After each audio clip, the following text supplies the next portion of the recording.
Hi hi மக்களே, good morning, வணக்கம். வாங்க, ஒரு 2-3 நாள் 4 நாள் என்னவோ ஆகுது வீடியோ எடுக்கல. ஏன்னா இந்த பனியில் எழுந்திரிச்சு மழையும் பனியும் சேர்ந்து பெஞ்சிட்டு இருந்தால லைட்டாக எனக்கு வரசு தூக்கம் ஒரு தாட்டிக்கு சளின்றாங்களே அது தொந்தரவு பண்ணும். அதனால் அப்படியே மண்டையெல்லாம் கொஞ்சம் ரொம்ப இதாக இருந்தது, குடைச்சலாக இருந்தது. காய்ச்சலெல்லாம் வரலைங்க, சளி தொந்தரவு தான். திடீர்னு இருந்து திடீர்னு சளி பிடிச்சி செய்யுது. தலைக்கு டெய்லி குளிக்கிறதுனால அது ஒரு இது. அதனால் வீடியோ எடுக்கல. ஆனால் எடுக்கலான்னு நினச்சேன், முடியல. இன்றைக்கி கீரை தான் நம்ம தோட்டத்தில் வீட்டுக்கிட்ட இருக்கிறது பசலைக்கீரை. அதாவது அந்த செடியோட தண்டு வயலட் கலரில் இருக்கும், தெரியும் நிறைய பேருக்கு. அந்த கீரை தான் நம்ம செடி ஒரு இடத்துல ஏற்கனவே அந்த வீட்டில் இருந்தது. இது எல்லாமே இந்த ரூம் ஃபுல்லாக கொடியாக அந்த கொத்து கொத்தாக அந்த பூ விட்டு அவ்வளோ சூப்பராக இருந்துச்சு. நானே அந்த மாதிரி பண்ணியிருந்தேன். அடுப்பை வச்சுட்டேங்க. வாங்க ஃபஸ்ட்டில் வீடியோ கொடுத்துடலாம். அந்த கீரை சமைக்கலாம் அப்படின்னு சொல்லிட்டு நேற்று தனக்காவுக்குன்னு சொல்லிட்டு அவங்க ஏன்னா கீரைன்னா ரொம்ப விருப்பப்படுவாங்க. எந்த கீரைனாலையும் அவங்களுக்கு பறிச்சுட்டு போனால் அவங்க திடீர்னு பொண்ணு வீட்டுக்கு போயிட்டாங்க. சரி, அவங்க வர முடியல. அவங்க எனக்கு ஏதாவது கொடுக்குறதா இருந்தால் தான் பூந்தடிச்சு ஓடி வருவாங்க. ஆனால் எனக்கு நான் வீடியோக்குள்ளே போயிடலாங்க. எனக்கு ஏதாவது அவங்க கொடுக்குற மாதிரி இருந்தால் எவ்வளோ நேரம்னாலும் பூந்தடிச்சு சரி அவங்க வருவாங்க அப்படின்னு சொல்லிட்டு ஒரு அல்ப ஆசையிலே இருந்துட்டேன். அவங்க என்னை பூண்டு வாங்கிட்டு வர சொல்லியிருந்தேன், வாங்கிட்டு வந்திருக்குறாங்க நேற்று. சரி வேணுமா அப்படின்னு கேட்டாங்க. இல்லைக்கா வாங்கிட்டு வந்துட்டேன் இன்றைக்கி 1/2 கிலோ அப்படின்னு சொல்லிட்டு சொன்னதுனால டக்குன்னு அப்படி சரி பொண்ணு வீட்டுக்கு கிளம்பிட்டாங்க, ஏதோ ஒரு அர்ஜென்ட்டுன்னு சொல்லிட்டு. அந்த கீரையை இப்போ நான் அப்படியே ஒரு தொக்கு மாதிரி செய்யலாம்னு சொல்லிட்டு தான் எடுத்து வச்சுருக்கிறேன். இதுக்கு தேவையாக இருக்கிறது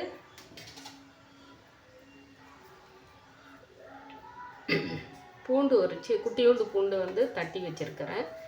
சின்ன வெங்காயமும் இந்த மாதிரி வெங்காயமும் நறுக்கி வச்சுருக்கிறேன். 2 தக்காளி கட் பண்ணி வச்சுருக்கிறேன். பருப்பு கிருப்பு எதுவுமே போட போகிறதில்ல, தொக்கு மாதிரி அப்படியே செய்ய போகிறோம். தோசைக்கு சப்பாத்திக்கு தாங்க. நான் சாப்பாடு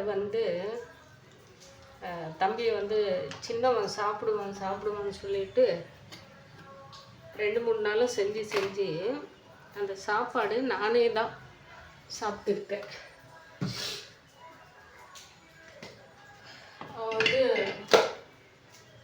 சிஸ்டத்தில் உட்காருந்தால என்ன எதிர்பார்க்காம அவன் இப்போ ஹோட்டல்லையும் வாங்கி சாப்பிட்டு அப்படி பண்ணிட்டு இருக்கான். நைட்டு திட்டு வாங்கிட்டு போனான், வரல இன்னும் வரட்டுன்னு சொல்லிட்டு தான் விட்டேன். கடுகு உளுத்தம்பருப்பு போட்டுடலாங்க.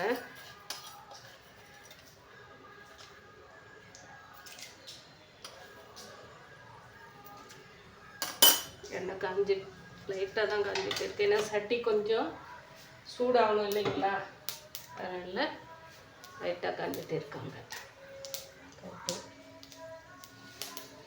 கருவேப்பிலை எல்லாம் இன்றைக்கி உருவி தண்ணியில் போட்டு எடுத்து வச்சுருக்கிறேன். புதினா கருவேப்பிலை எல்லாமே அது இப்போ போட்டுடலாங்க.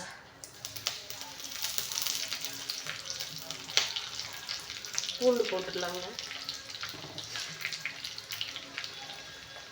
இது தாளிக்கும் போது அப்படியே பூண்டை தட்டி போட்டு இறக்குவாங்க. ஏன்னா நம்ம இந்த கீரை அப்படியே வெங்காயம் போட்டுடலாங்க. பச்சை மிளகாய் இருக்க நம்ம செடியிலேயே தொங்கிட்டு கிடக்குது, அப்படியே கொட்டா போடல, பச்சை மிளகாய் போடல, தூள் தான் இதில் கொஞ்சம் போட்டுக்கலாம் அப்படின்னு சொல்லிட்டு இருக்குங்க.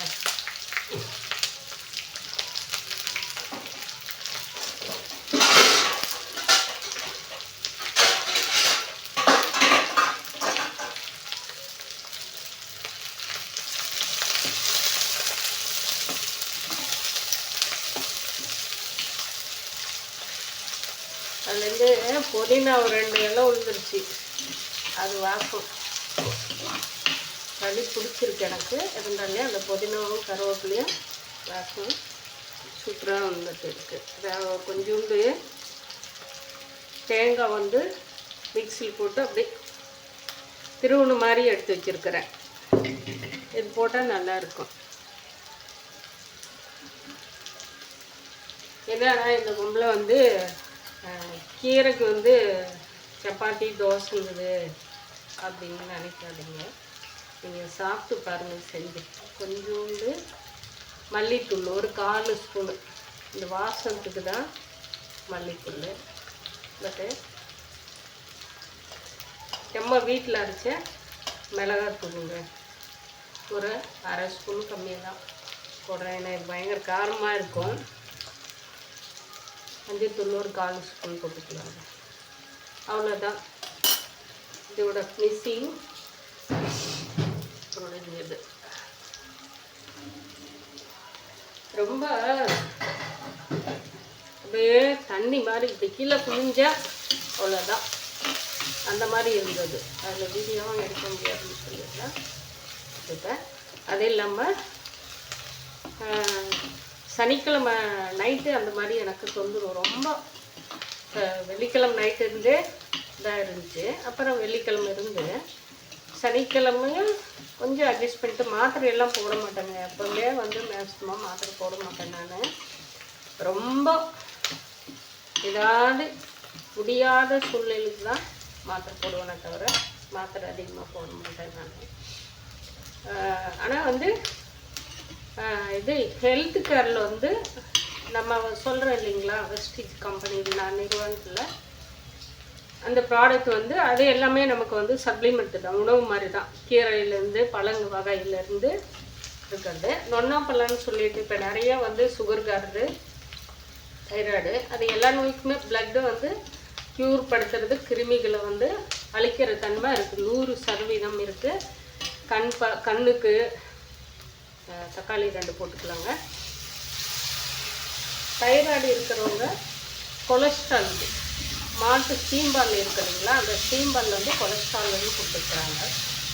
அது வந்து நமக்கு எதிர்ப்புத்தன்மை அதிகமாக கொடுக்கறதுனால அதுவும் இந்த நொன்னாப்பழம் நம்ம 2மே எடுத்து சாப்பிட்டா தைராய்டையும் நமக்கு வந்து ஃபுல்லாகவே இல்லாமல் போயிடுதுங்க. வேறு எந்த மருந்தும் நம்ம டெய்லியும் காலையில் எழுந்திரிச்சு அதுக்கு மாத்திரை இத்தனை பாயிண்ட் ஃபுல்லாக அதுன்னு சொல்லி போட்டு இருக்கிறோம்ங்களா, அதெல்லாம் இல்லை. நான் வந்து 15 வருஷத்துக்கு மேலே ஆயிடுச்சு எனக்கு இப்போ தைராய்டு இல்லை. அதில் நான் அந்த மாத்திரை வந்து வெறும் வயிற்றுலேயே எடுத்துக்குவேன். ஒரு மாத்திரை போடுவேன். அந்த பழமாக நம்ம வந்து சாப்பிடும்போது கொஞ்சம் வாயெல்லாம் நம்மன்னு இருக்கும். அதில் அது வந்து நமக்கு பவுட்ரு பண்ணி இப்போ நம்ம எப்படி எல்லாமே வந்து இப்போ நிறைய வந்து ஹெல்த் கேரில் வந்து நம்ம பவுட்ரு பண்ணி எல்லாமே எடுத்து சாப்பிட்றோம்ப, அந்த மாதிரி அதுவும் பவுட்ரு பண்ணி கம்பெனியிலேருந்து ஒரு கேப்சூல். அந்த கேப்சூல் கூட நெல் உண்மையில் செஞ்சு தான் அந்த கேப்சூலோட முடி. தண்ணி பட்ட உடனே அப்படியே கரைஞ்சிடும். அந்த மாதிரி தான் இப்போ அந்த மாதிரி எடுத்துக்கிறேன்.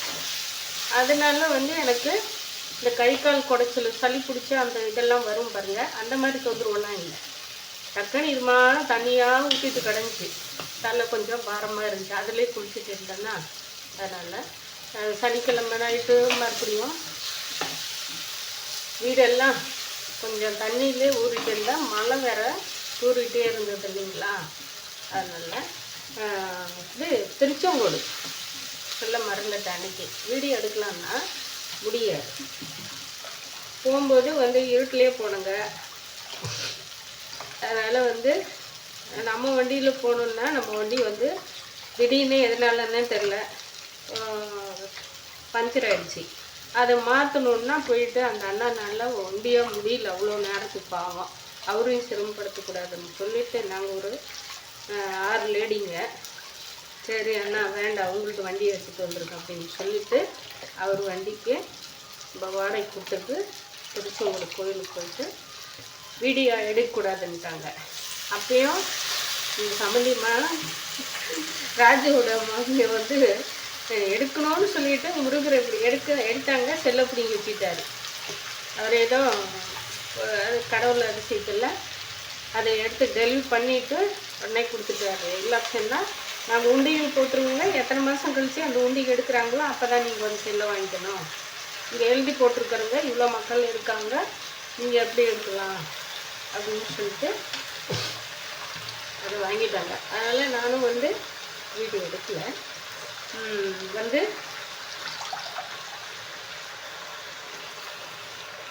கோயிலுக்கு போயிட்டு சாமி தரிசனம் நல்லபடியாக, கூட்டமும் நிறைய கூட்டம் தான். ஆனால் ஜெகரண்டின்னு சொல்லிட்டு நிறுத்தி வைக்காமல், ஸ்டாப் பண்ணி வைக்காமல் மக்களுக்கு ஒரு பக்கம் பிரசாதம். நைட்டு இருந்தேங்க, நைட் விடிய இங்கேருந்தே நாங்களே 12 மணிக்கு போகலான்னு சொல்லிட்டு இருந்தோங்க. அவ்வளோ நேரம் பனி மழை. அப்புறம் ஒரு 2 மணிக்கு போகலான்னு சொல்லிட்டு தான் கிளம்பணுங்க. 2:45 ஆடிச்சு. வண்டி பண்ண கொஞ்சம் ராவடி இல்லை, வேறு வண்டி அந்த அண்ணா வண்டி எடுத்துகிட்டு வந்து போகிறதுனால லேட் ஆகிடுச்சு.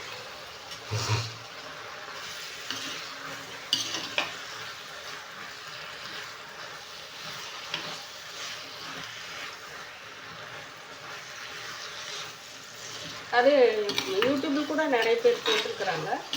அது மார்கழி மாதம் மட்டும்தான் அந்த லிங்கத்தை எடுத்து விளைய வைப்பாங்களாம்.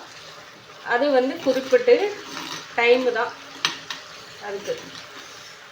அதுக்குள்ளே எடுத்து காலையில் 7 மணிக்கெல்லாம் எடுத்து விடியகாலம் 7 மணிக்கு எடுத்து வச்சுருவாங்களாம். விடியகாலம்னா காலையில் 7 மணி ஆகிடுது.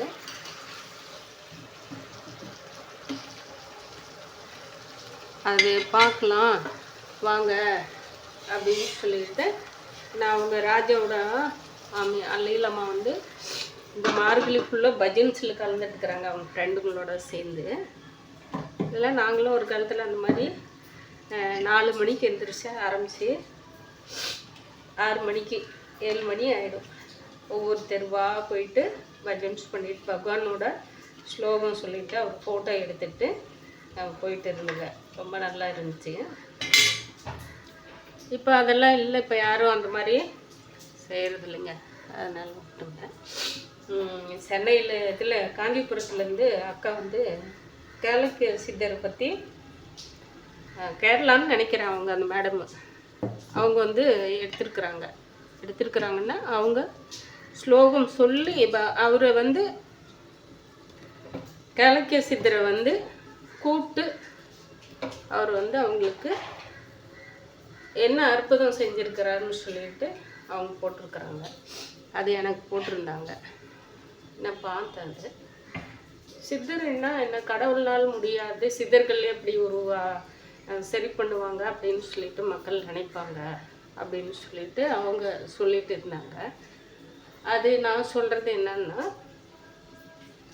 சித்தர்கள் வந்து மக்களுக்கொசரமே எல்லா மனிதர்களும் நல்லா இருக்கணும், ஆரோக்கியமாக இருக்கணும், எல்லா ஐஸ்வர்யங்களையும் பெற்று இருக்கணும், எல்லா உயிரினங்கள் ஜீவராசிகளும் நல்லா இருக்கணும் அப்படின்னு சொல்லிட்டு சித்தர்கள் வந்து நமக்கொசரமே போராடி, கடவுள்கிட்ட போராடி அவங்க எல்லா இதுவுமே அவங்க கடவுள்கிட்ட போய் சேர்ற வரத்துக்குமே வந்து அவங்களவே அவங்க கடவுளுக்கு அர்ப்பணிச்சுக்கிறாங்க.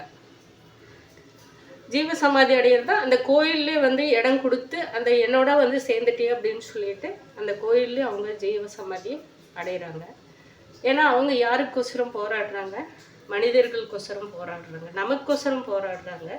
போராடி மக்களை வந்து நீங்கள் அவதரித்து இருக்கிறாங்க, உன்னோட சங்கல்ப பிரகாரம் தான் ஒவ்வொரு மக்களும் நாங்கள் வந்திருக்கிறோங்க இந்த பூலோகத்துக்கு. அப்பா அம்மா மூலியமாக இருந்தாலும் பூலோகத்துக்கு வந்திருக்கிறோங்க. ஆனால் இருந்தாலும் அவங்க இந்த கலியுகத்தில் இவ்வளோ கஷ்டப்படுறாங்க, கடவுள்கிட்ட இவ்வளோ பிரார்த்தனை வைக்கிறாங்க. சில பேருக்கு நிறைவேறுது, சில பேருக்கு நிறைவேறல. மக்கள் வந்து ரொம்ப பாதிக்கப்படுறாங்க, அதனால நிறைய மக்கள் வந்து பாதிக்கப்படுறாங்க அப்படின்னு சொல்லிட்டு சித்தர்கள் நமக்கோசரமே அவங்க போராடி, கடவுள்கிட்ட போராடி அவங்களோட உணர்வுகளை எல்லாமே கடவுளுக்கே அர்ப்பணித்து எல்லா இதுவுமே, அதாவது நமக்கு இருக்கிற ஆசை பாசங்கள் எல்லாமே தான் கடவுளுக்கே இருக்கும்போது கடவுளுக்கு இருக்குன்றாங்க. எல்லா ஆசை பாசங்களும் அந்த சக்தி, சிவன், பெருமாள் உருவங்கள் தான் படிச்சிருக்கிறாங்க, கடவுளுக்கு இருக்குன்றாங்க. எல்லா ஆசை பாசங்களும் அந்த சக்தி, சிவன், பெருமாள் உருவங்கள் தான் படிச்சிருக்கிறாங்க. கடவுளுக்கு இருக்குன்றாங்க. எல்லா ஆசை பாசங்களும் அந்த சக்தி, சிவன், பெருமாள் உருவங்கள் தான் படிச்சிருக்கிறாங்க. கடவுளுக்கு இருக்குன்றாங்க. எல்லா ஆசை பாசங்களும் அந்த சக்தி, சிவன், பெருமாள் உருவங்கள் தான் படிச்சிருக்கிறாங்க. அந்த மாதிரி வந்து நமக்கோசரமே தானே சித்தர்கள் வந்து போராடுறாங்க. கடவுள் தானே அவங்களும். அவங்கக்கிட்ட நம்ம பிரார்த்தனை வைக்கும்போது டக்குன்னு, ஏன்னா ஆல்ரெடி அவங்க நமக்கோசரம் தான், மக்களுக்கோசரம் தான் ஒவ்வொன்றும். நீங்கள் கடவுளே அவங்களுக்கு கேட்டதை நீங்கள் வந்து மானிட பிறவிகள் இல்லை, கடவுள்கள். நீங்கள் எப்படி வேணுனாலையும் வந்து மாற்றிக்கலாம், போராடலாம். அது உங்கள் ஃபேமிலி சப்ஜெக்டு. ஆனால் மனிதர் அந்த மாதிரி இல்லை இல்லைங்களா? அதனால் அவங்களுக்கு நல்லதே செய்யுங்க அப்படின்னு சொல்லிட்டு சித்தர்கள் நமக்கோசரமே வாழ்ந்து பக்தி, நல்ல பக்தியை வழிபடுங்க அப்படின்னு சொல்லி கொடுக்குறாங்க. யாருக்கும் வந்து கெடுதல் செய்யாதீங்க, நம்பிக்கை துரோகம் செய்யாதீங்க மெயினாக அப்படின்னு சொல்லிட்டு எல்லா இதுலையுமே அவங்க வந்து தூள் உப்பு தாங்க போடுறேன். பார்க்கலாம், வீடியோ வந்துடலாம். இப்போ கல் உப்பு கம்மியாக இருக்குது, தூள் உப்பு போட்டுக்கலாம். இது கரையிறது கொஞ்சம் லேட் ஆகும் கல் உப்பு போட்டோம்னாங்க. ஏன்னா இதை பேசிகிட்டே நான் வந்து ட்ரை பண்ணிக்கிறேன்.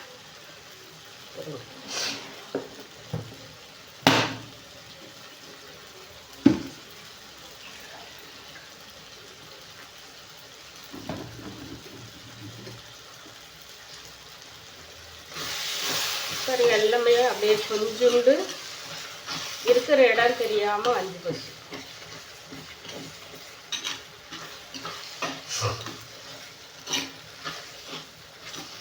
அதெல்லாம் அவங்களோட பிரார்த்தனை வந்து நிறைவேறிட்டே இருக்குது. அவங்களுக்கும் நல்ல திருப்தியாக இருக்குது, எனக்கு வந்து சந்தோஷமாக இருக்குது. அவங்க சொல்கிறாங்க பாருங்களேன், வந்து உங்களுக்கு நாங்கள் வந்து கட்டாயப்படுத்தலை, உங்களுக்கு பிடிச்சிருந்தா மட்டும் இதை பாருங்கள், உங்களுக்கு பிடிச்சிருந்தா மட்டும் நீங்கள் வேணுங்க. எந்த கடவுள்கிட்டையும் சித்தர்கள்கிட்ட நம்ம கேள்வி கேட்க வேண்டாம் அப்படின்னு சொல்லிட்டு அவங்க நல்லாவே அந்த மேடம் வந்து நல்லா உச்சரிச்சிருக்கிறாங்க தெளிவாக. ஏன்னா எனக்கு வந்து கிளியராக வராது, பேசுகிறதே தடுமாட்டமாக தானே பேசுவேன் நான், தமிழே தடுமாட்டமாக பேசுகிற மாதிரி பேசுவேன் நான். அதெல்லாம் அவங்க வந்து நல்லா அழகாக அற்புதமாக பாருங்க. அவங்க வீட்டில் வந்து பச்சை கிளி, அவர் வந்து நான் கடவுள் தான் அப்படின்னு சொல்லி நிரூபிக்கிறதுக்கு அவங்க பூஜை அறையிலே போயிட்டு உக்கார்றாரு. அப்போ எந்த அளவுக்கு வந்து அவங்களுக்கும் பக்தி வந்து இருக்கும், அவங்க உண்மையை நம்பியிருப்பாங்க. எல்லா கடவுளும் ஒன்று தாங்க. ஆனால் நமக்கு சித்தர்கள்கிட்ட போகும்போது நமக்கு சீக்கிரமாக நடக்கும். அதுதான். இப்போ அம்மாவங்கிட்ட போனால் ஐயாவும் கொஞ்சம் நமக்கு பாடம் கற்றுக் கொடுப்பாங்க.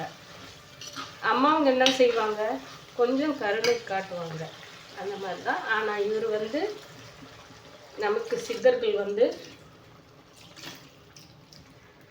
நிறையா நன்மைகள் நம்ம கூட ஒவ்வொரு செகண்டமும் எந்த நேரத்தில் எப்படி இருப்பார், பைரவர் ரூபத்தில் இருப்பாரா, இல்லை இந்த மாதிரி வந்து பறக்கும் பறவைகள் மூலிமா நம்ம கூட இருக்காங்களா, எந்த ரூபத்தில் இருப்பாங்கன்னே சொல்ல முடியாது, மனிதர்கள் மூலிமா இருக்காங்களான்னு சொல்ல முடியாது. ஒரே செகண்டு தான் நம்ம கூட வந்து அவங்க இருக்கிறத வந்து நிரூபிப்பாங்க. கடவுள் உங்கள் கூட தான் இருக்காரு அப்படின்றத. அதனால் நீங்களும் வந்து கடவுள்கிட்ட ஆராய்ச்சி பண்ணாதீங்க. எந்த வடிவத்தில் இருந்த கடவுளாக இருந்தாலும் சரி ஆராய்ச்சி பண்ணாதீங்க. முழுமையாக வழிபடுங்க. முழுமையாக நம்ம வந்து மனப்பூர்ணமாக ஏற்றுட்டு வந்து நம்ம அவங்கள வழிபட்டோம்னா கண்டிப்பாக நல்லதே நடக்கும். இது சத்தியம் சாத்தியம். கீரை பாருங்கள் தொக்காயிடுச்சு. இது அப்படியே போட்டு நம்ம ஒரு மத்தை போட்டு ஒரு கடைஞ்சிட்டு தேங்காவை திருவி கொட்டின தேங்காவை எடுத்து போட்டுக்கலாங்க.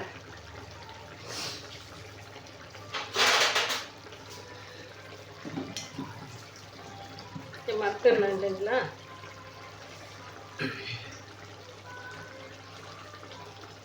இந்த கீரை வந்து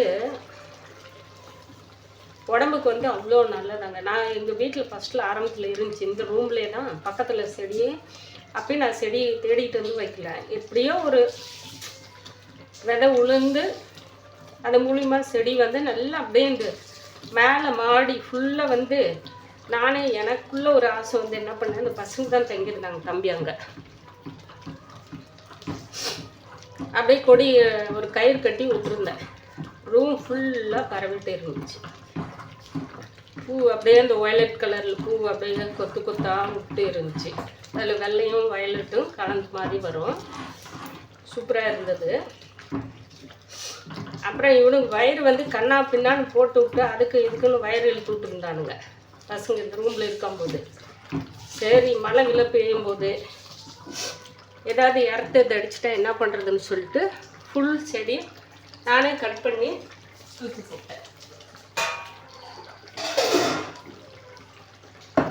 இப்போ சமீபத்தில் தான் இந்த கீரை சாப்பிட்டா இந்த கீரை மூலிமா இவ்வளோ நன்மை இருக்குன்னு சொல்லிட்டு நமக்கு வந்து தெரிஞ்சதுக்கப்புறம் நமக்கும் ஒரு யாராவது யூடியூப்பில் போடுவாங்க, இல்லை நம்ம இந்த ஜி தமிழில் போடுவாங்க, இல்லை சொன்னால் சன் டிவியில் போடுறாங்க, அதில் தான் பார்த்தேன்னு நினைக்கிறேன். அப்போ வந்து இந்த கீரைக்கு இவ்வளோ நன்மை இருக்குது அப்படின்றதுனால ஒரு இடத்துல இருந்து சும்மா ஒரு கில்லு தான் நானும் ஃப்ரெண்டும் பறிச்சுட்டு வந்தேங்க.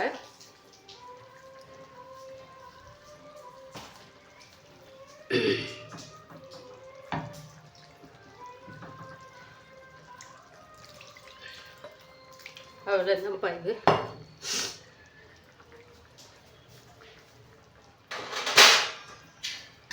கொஞ்சம் இது கொதிச்சதுக்கு அப்புறமா அப்படியே இறக்கி பாருங்க, ரொம்ப சூப்பராக இருக்குது. சாப்பாட்டுக்கெல்லாம் இன்னும் சரியாக இருக்கும். இப்போ நான் வந்து சாப்பாடு இதுக்கு செய்ய போகிறதில்ல. சப்பாத்தி, எனக்கு சப்பாத்தி, ஏன்னா 2-3 நாள் நான் சாப்பாடே சாப்பிட்டு இருக்கேன். மாவு பிசைந்து வச்சுருக்கிறேன், சப்பாத்தி மாவு. அதனால் நான் ஒரு 3 சப்பாத்தி போட்டு சாப்பிட்டு தம்பிக்கு அவனுக்கு தேவை இருந்தால் போட்டுக்கிட்டேன். கேட்டு இல்லைன்னா மாவு இருக்குது அவனுக்கு, தோசை மாவு இருக்குது. நைட்டு வந்து கடையில் வாங்கின மாவு தான் ஒரு பாக்கெட் வாங்கிட்டு வந்தேன். அதை அப்படியே கரைச்சி ஊற்றலான்னு பார்த்தா அப்புறம் சாப்பாடு இருந்த பார்த்துட்டு அப்படியே விட்டு கலக்கி. அவ்வளோதான்ப்பா. இந்த கீரை தொக்கு இன்னும் கொஞ்சம் தாளிச்ச ஆல்ரெடி அதை இறக்கி வச்சுட்டு இப்போ சப்பாத்தி போட்டுக்கலாம். வழிபடுங்க வழிபடுங்க வழிபடுங்க. பாருங்க,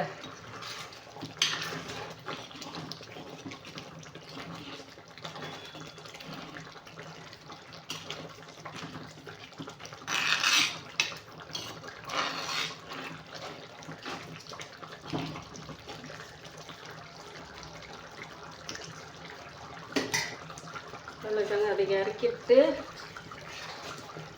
சப்பாத்தி சப்பாத்தி இந்த மாதிரி நம்ம சப்பாத்தி போட்டுக்கலாம்.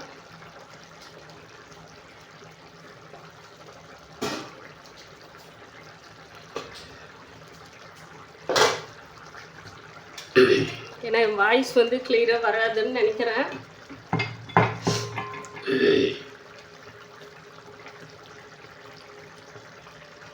யாரோ நேற்று பிள்ளைங்க கேட்டாங்க, சாப்பிட்டே பேசுகிறீங்களான்னு சொன்னேன்.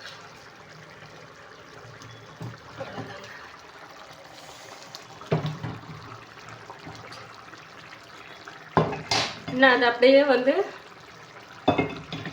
அந்த சட்டியிலே இருக்கிறதுனால சூடு அப்படியே சுண்டிடுங்க. அது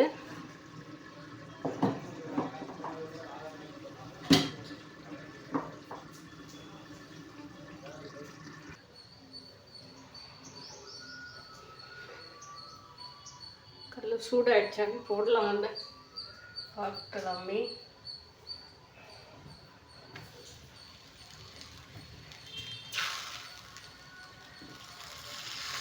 எண்ணெய் எல்லாம் போட்டு பிசையுங்க. ஒன்லி உப்பு தண்ணி மட்டும்தான் போட்டு பிசைந்தேன்.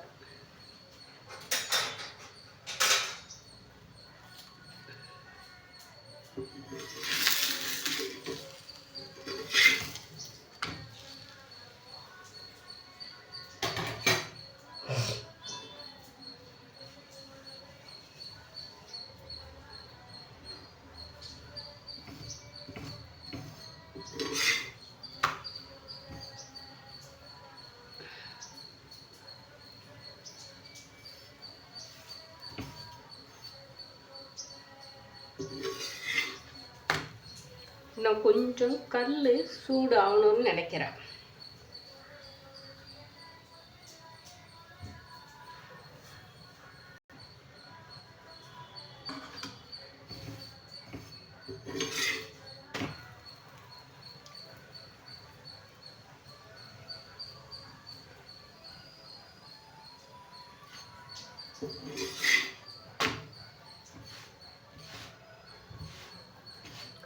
இது ரேஷன் கோதுமை மாவு தாங்க.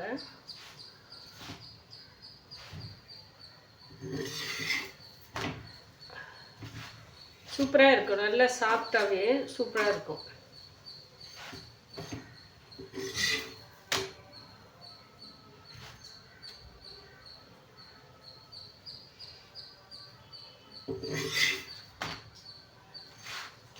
அவ்வளோதாங்க.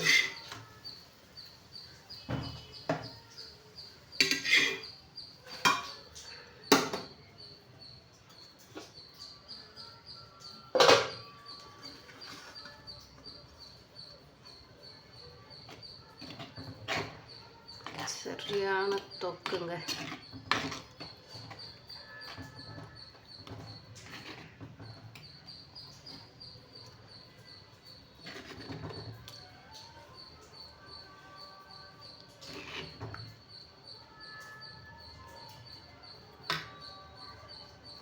வாங்க சாப்பிட்லாம். சூப்பருங்க. நீங்களும் இந்த மாதிரி செஞ்சு சாப்பிட்டு பாருங்கள். சப்பாத்திக்கு இந்த மாதிரி கீரை, பாலக்கீரை, பசலைக்கீரை, இது பாலக்கீரை டைப் தாங்க. அதே மெத்தட் தான். நீங்கள் செஞ்சு சாப்பிட்டு பாருங்கள். பருப்பு போடாமல் செஞ்சு சாப்பிட்டு பாருங்கள். நான் நம்ம எப்போவுமே பருப்பு அது இதுன்னு சொல்லிட்டு தானே போட்டு இருக்கிறோம்ப. நீங்கள் பருப்பு போடாமல் ஒரு முறை செஞ்சு சாப்பிட்டு பாருங்கள். சூப்பராக இருக்கும். பாய் மக்களே.